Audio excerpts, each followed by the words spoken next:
Dengarkan baik-baik. Sejak kecil, kamu diajarkan sekolah bahwa jika kamu belajar dengan rajin, menghafal dengan patuh, dan menjawab soal-soal dengan benar, maka kamu akan mendapat nilai yang tinggi. Katanya, dengan nilai itu, kamu bisa masuk sekolah yang lebih baik, lalu universitas yang lebih bergengsi, dan pada akhirnya mendapat pekerjaan yang mapan. Itulah jalan lurus yang dipaksakan kepadamu sejak hari pertama kamu duduk di bangku sekolah. Namun, pernahkah kamu bertanya jalan lurus itu semua membawa kita kemana? Apakah benar ujungnya adalah kebebasan? Apakah benar itu menjanjikan kesejahteraan? Atau justru itu jalan menuntun kita menjadi pekerja alias budak di pabrik besar, duduk di kursi yang bukan milik kita, menghabiskan waktu bekerja untuk mewujudkan impian orang lain, sementara impian kita sendiri terkubur pelan-pelan. Sekolah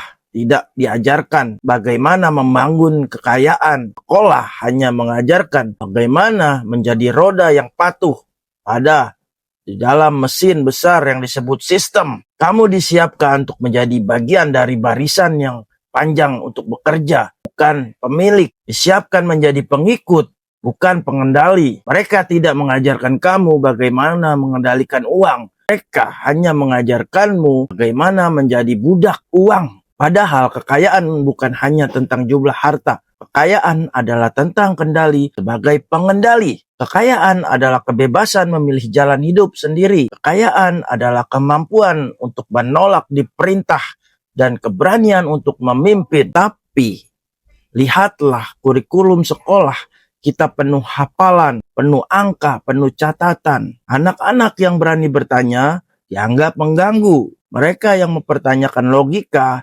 dianggap pembangkang. Logika itu merupakan senjata paling tajam yang dimiliki manusia untuk mematahkan belenggu takhayul, dogma, dan penindasan. Tetapi coba lihat, apakah sekolahmu melatih untuk berpikir logis, atau ia justru membungkam logika dengan aturan yang kaku dan jawaban yang harus ragam. Di sekolah tidak ada satupun pelajaran tentang bagaimana uang bekerja. Tidak ada satu pelajaran pun yang membicarakan bagaimana kekayaan dibangun, bagaimana visi dibentuk, bagaimana manusia menguasai dirinya sebelum menguasai dunia. Mereka tidak pernah mengajarkan tentang investasi, tentang resiko, tentang kegagalan, tentang bagaimana uang bisa ditumbuhkan. Yang mereka ajarkan hanya kerjakan soal ini, jawab yang benar, naik kelas, lulus ujian. Apakah itu cukup?